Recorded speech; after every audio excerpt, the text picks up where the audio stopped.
Day 7 of COVID-19 quarantine, and just got this guy. This is a Eastar full-size violin. Just pulled it out of the box. Packaging was pretty good, and I was gonna go check it out. So the case is pretty robust. Looks like it's pretty good quality. It's very light.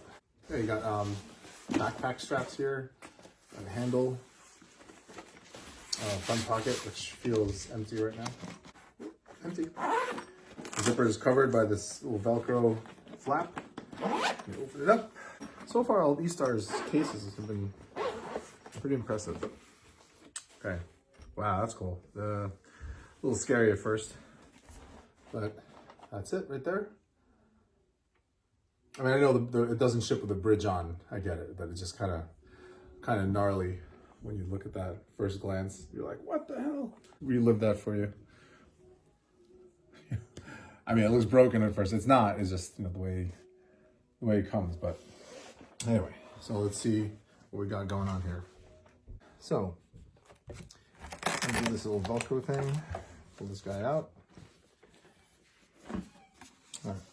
Now, I'm not a violin player at all. I did play violin as a kid. It was my first instrument.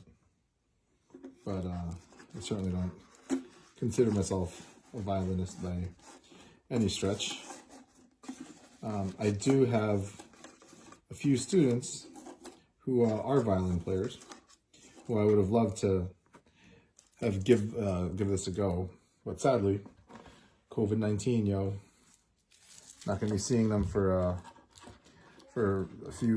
several weeks, I'm sure.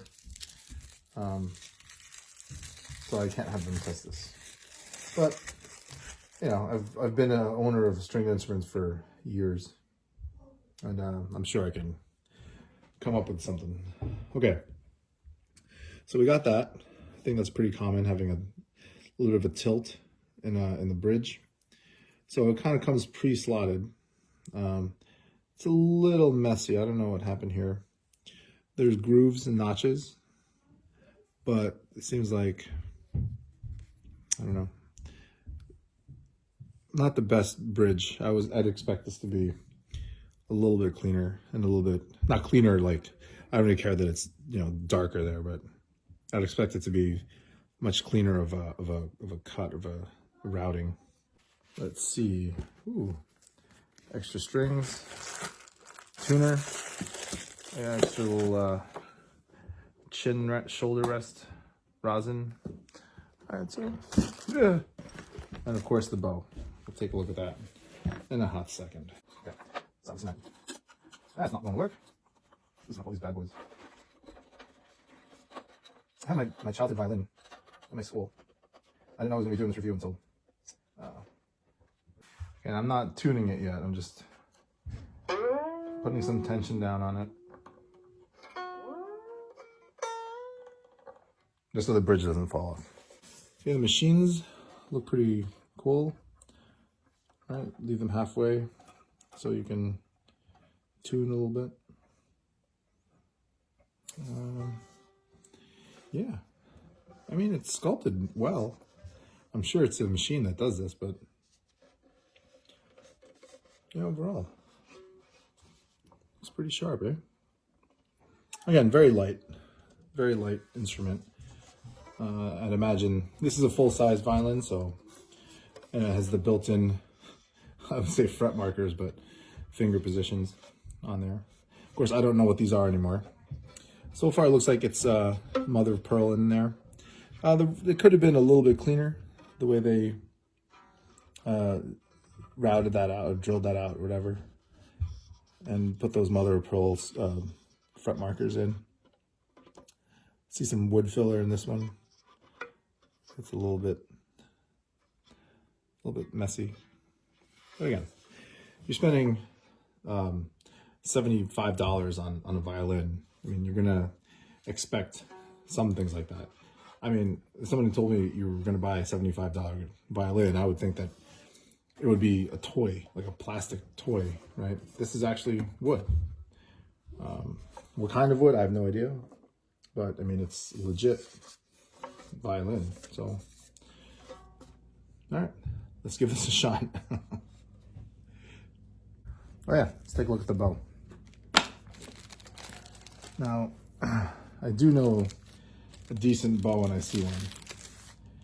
I've had to buy a few bass bows for school a couple of times, and I've used bass bows as a classical percussion major.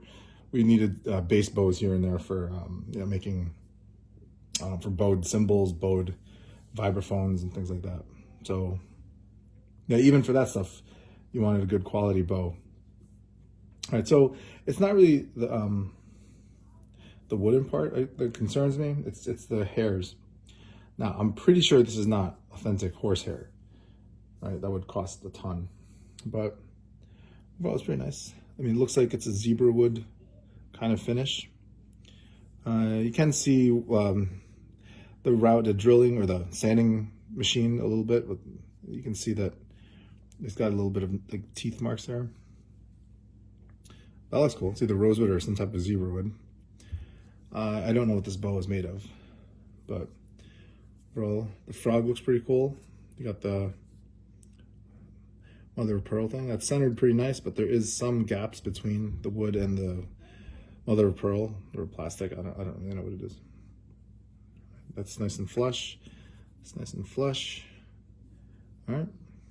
All this stuff looks pretty much on point. Finish blemish here. Finish blemish there. You see some of the glue kind of spilling out. Now let's give this a little tighten. See how this works. All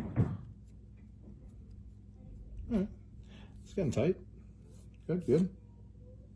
I'm not going to go too far with it. Yeah. I mean, it'll work for sure.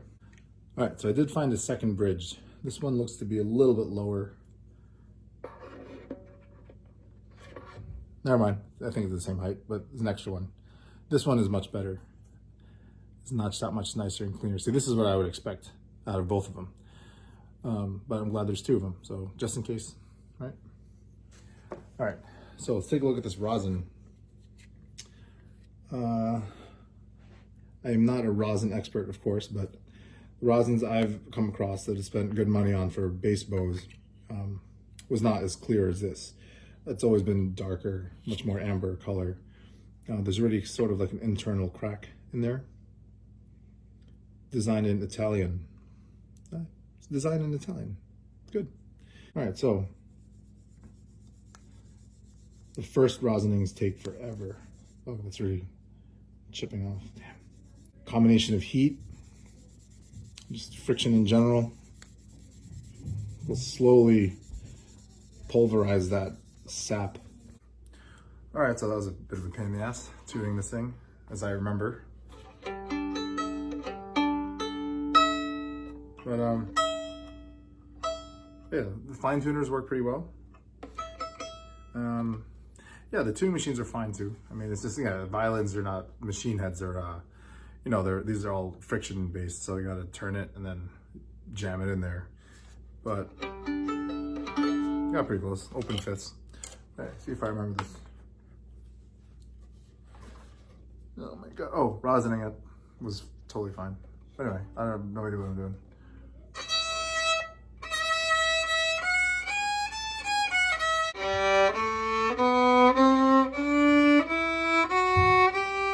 Markers seem to be right.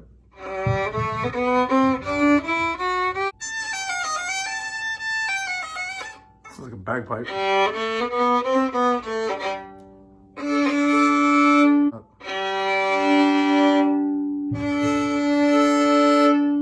All right, I give up. I mean, it makes sound. It sounds like a violin. It sounds like a guy who doesn't know how to play a violin is playing a violin. So I guess it sounds pretty accurate. But yeah, overall, yeah, pretty impressed with it. It's and solid instrument. Wood appears to be a rosewood fretboard. Sorry, I'm using guitar terms here. Yeah, overall not bad. Not bad, Eastar. Really solid. So definitely check this out if you need a quick replacement for an instrument. You know, this is definitely one that you can pull off, you know, as a backup if you're a middle school, high school kid. If you're just starting on your own, you just want to be a hobbyist. I mean, I can't play this thing. I'm a trained musician. I don't know how to play this thing. This is absolutely where I would start if I wanted to relearn this instrument. But anyway, so that's that Eastar full-size violin.